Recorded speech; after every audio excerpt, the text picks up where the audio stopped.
Good morning, ladies and gentlemen. At the beginning, I would like to say just a couple of words about the adrenal gland tumors, which are just so common. They are present in at least 2% of the general population. However, quite fortunately, they are usually just benign, non-functioning adenomas. However, the list of differential diagnoses for an adrenal tumor is very long. It comprises, among others, adrenocortical carcinoma, pheochromocytoma, myelolipoma, metastasis from other malignant tumors, tuberculosis, abscesses, hemorrhages, and many others. However, what about parasitic infections of the adrenal gland? They are not really mentioned in any international guidelines, and screening is not routinely performed in clinical practice. So, can a parasitic infection even manifest as a tumor of the adrenal gland? To answer this question, I will introduce you to our patient, which was a 64-year-old female with diabetes type 2, angina pectoris, chronic gastritis, hypertension, Parkinson's disease, and hypothyroidism after thyroidectomy. Her story starts actually long before we even met her, when she had 2 episodes of hematuria during a urinary tract infection.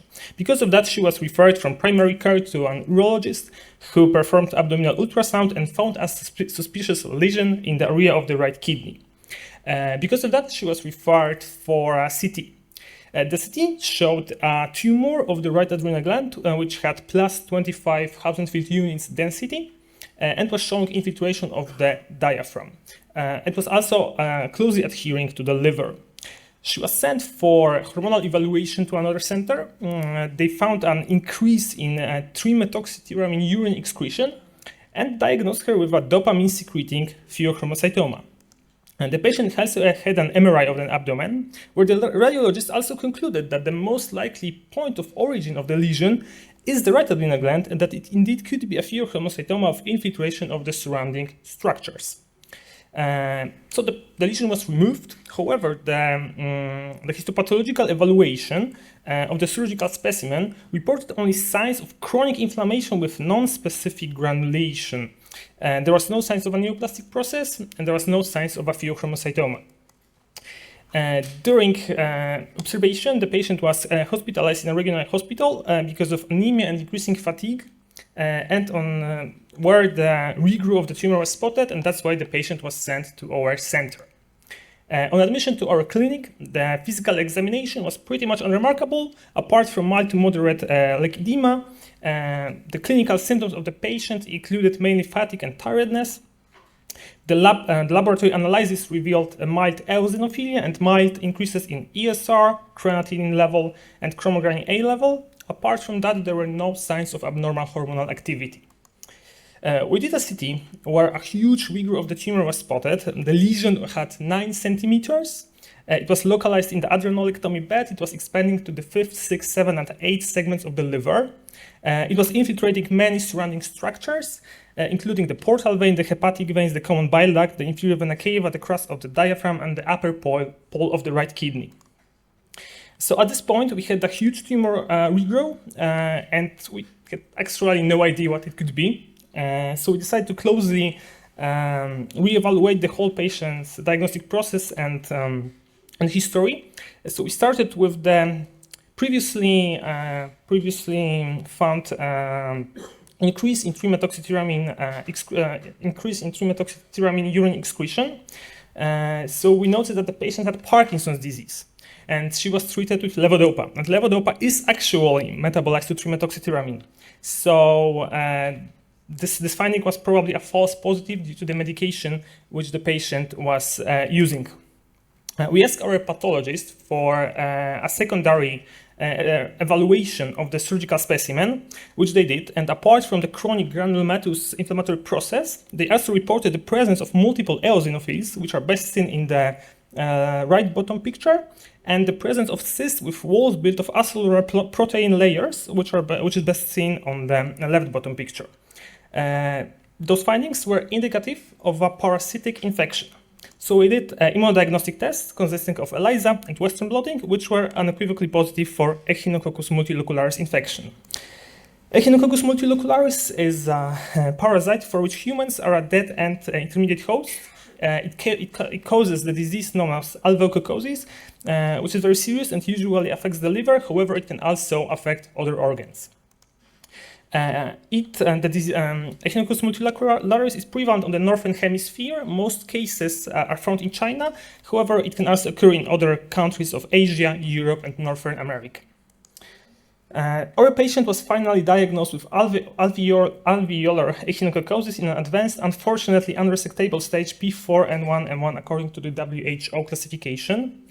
She was prescribed chronic albendazole treatment and was referred for further care in a clinic specialized in tropical and parasitic diseases. Coming to the conclusions, I would like to highlight the following points. A lack of awareness of adrenal echinococcosis can result in a significantly delayed diagnosis. Such a misdiagnosis or delayed diagnosis can have detrimental consequences for the patient's health, which unfortunately happened to our patient.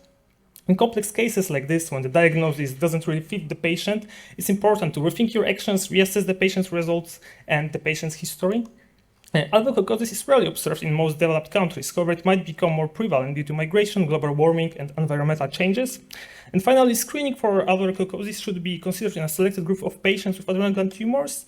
In which patients? Well, to answer this question, we prepared this graphic, which is based on our case and the 8 cases we found reported in the literature. So we suggest that such screening should be performed in patients with adrenal gland tumors and the following features: large tumor size, right-sided localization, infiltration of the surrounding structures, especially the liver, but also the vena cava or the diaphragm, no hormonal activity of the lesion, suspicious imaging features like multiloculated structure, calcification, high Hausenfeld units, and peripheral blood eosinophilia.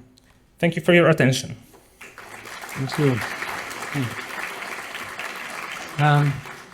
Please remind me, there was an original operation looking at this pheochromocytoma. There was a surgery, the lesion was removed. And looking even back on it, there was no suggestion of this echinococcosis? There was no, actually the report was very scarce and they only reported like chronic inflammation, like that there's a tissue of the adrenal gland capsule, there is chronic inflammation, and they even wrote granulation, even though I think they probably meant Did you review it again? Did you subject it to review? We review it again. And still no. No, it was found on the secondary analysis. In the secondary? Yeah, that there was like signs of a parasitic cyst. Yeah.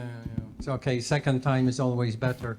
Professor Preptani, that's your area, although not your specialty. I'm just blown away by all these cases. Like, they're incredible, and your case was fantastic.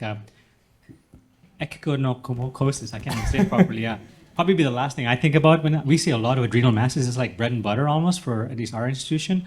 My question is that what is the reason for doing the FNA? Because we rarely do FNAs with adrenal. It's very rare. There's only a couple of indications for FNA of the adrenals, which I can get into. But what was the reason here to do an FNA in a large lesion? Okay, we actually did. There was no FNA. There was a surgery. The patient was referred for surgery for removing the mass, and it has regrown so big. So there was no FNA. There was a surgery, and actually the very scarce the very scarce histopathological report, which I just told about, was from the surgery. Okay. And we borrowed the surgical specimen from that center, and our pathologists analyzed it again as they have more experience in adrenal masses, and they found cysts which were indicative of a parasitic infection, and then the immunodiagnostics were matching with it. And did the patient have any constitutional symptoms, like weight loss, fevers, chills, suggesting infection? She didn't have fever. She had like a slight less weight loss, but less than 5%, and mainly like what happened was like increasing fatigue. She just felt generally weak, and apart from that, there were like no very suggestive symptoms apart from the very big size of the pseudotumor. I think it goes back to the teaching point from the first endocrine case, is that endocrine pathology is very difficult. So if you're not sure, and it's not a pheo, and the methoxytyramine, if you haven't asked someone to smell levodopa, carbidopa, the methoxytyramine is going to go up significantly. So you've got to be careful with the drugs when you're investigating. But endocrine pathology, if you're not sure, if it doesn't fit the clinical pattern, please consider reviewing it with not a pathologist, but an endocrine pathologist. If there's something we take away today from that. You mentioned to screen people for Yeah. this. How do you screen? Okay, so we would propose, since actually due to the screening, we even have a second case already. Just give us an answer. So no, I mean that we can do immunodiagnostics. So we can do ELISAs, and Western blot is a confirmatory test. So ELISA, for echinococcosis infection, and for alveolar EM2 antibodies would be the choice. Thank you. Yes. Very nice case, because echinococcosis we see in India, not rare. And mostly we get the hepatic, liver and spleen, and sometimes we get in the brain. But adrenal, hardly, I cannot remember, we have seen in the adrenal. And very important point to remember, basically presentation like a SOL in the liver or spleen. And suspicion is very important, because you have to mostly diagnose by ultrasound and ELISA, because FNABC is very risky. If you just think of the SOL, some malignancy put directly for FNABC can invite the inflammatory reaction, even patient can die. So before doing the FNABC, you have to be very sure there is no echinococcosis. That is the learning point. Thank you. Last question. I'm really intrigued to know how your patient did. So after they were transferred to a tertiary centre, how did she do? What's the prognosis? Because obviously it's advanced disease. So it's an advanced disease. Actually, we have some follow-up already, since she was diagnosed in 2020. On albendazole treatment, she is stable. There was just a very slight, probably non-significant reduction in the tumor mass, but there was no progression. So she's on chronic albendazole treatment for now, and that's some patients who have this advanced stage remain for it, sometimes lifelong, and if they don't develop any significant side effects. If side effects develop, then it's problematic, since there is no very good other medication treatment. Well, thank you very much. We have to move on. So thank you again. Thank you.